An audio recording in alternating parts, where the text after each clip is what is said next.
One TV Patrol.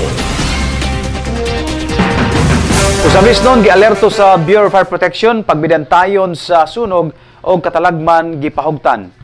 Sa dakbayan sa Usamis gibuksan sa Bureau of Fire Protection.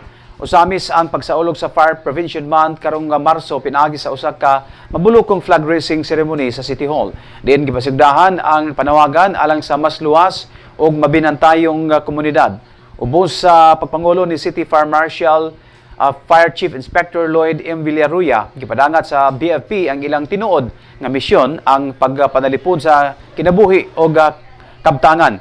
Sa iyang mahinungdanong pakigpulong, gipasidunggan ni Villaruya ang hugot nga suportan ni Mayor Sam Norman Fuentes o Vice Mayor Simplicia Bebeneri nga maoy kasing-kasing sa kalampusan sa mga programa sa kaluwasan sa dakbayan.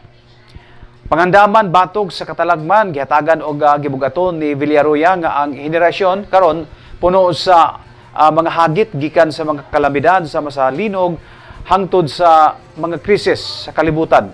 Isip tubag gipahibalo sa opisyal ang mosunod nga mga lakang. Intensibong inspeksyon, pakusgan ang pagbisita sa mga establishmento aron masiguro ang fire safety standards, public awareness, ang papigayon og motorcade aron napukawon ang panimuot sa mga usamisnon nga magbinantayon sa tanang higayon. Community resilience ang panawagan alang sa panaghiusa tungod kay ang kaluwasan dili lang taha sa BFP kundi responsibilidad sa matag lungsuranon. God is consuming fire. Panapos ni Villaruya dungan sa pag-awhag sa tanan nga magsalig sa labang makagagahom samtang naghimo sa tagsa-tagsa ka mga parte sa paglikay sa sunog. Ang maong kalihukan nagsilbing lig-on nga pahinumdom sa mga usamisnon ang kaluwasan magsugod sa pagtinabangan. We will inform the public that there will be a series of fire drills, and we will inform all the barangays that we will conduct OLB, house-to-house inspection if possible. And then open house, this coming March 4, we will have a open house showcase. Then showcasing the firefighting equipment and vehicles.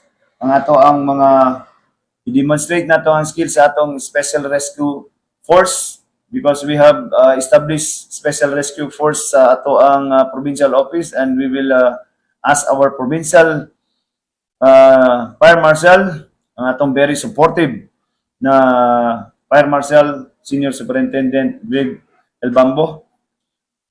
We are so very fortunate, sir, that we have a very generous and very supportive Honorable Mayor. Not only our Honorable Mayor Attorney Sam Norman G. Fuentes is so very generous and supportive sa BEP. At the same time, ang ato ang Governor Henry Omenal. And of course, this two siblings, Honorable Sancho Fernando Ando Omenal and Attorney Henry Indy F. Omenal Jr.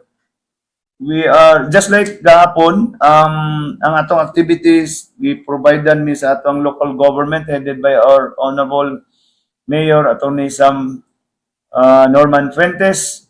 So, grabe ang iyang suporta and mo na siyang kami malipayon kay mi, no, sa BEP Osamis City for his generosity and his support.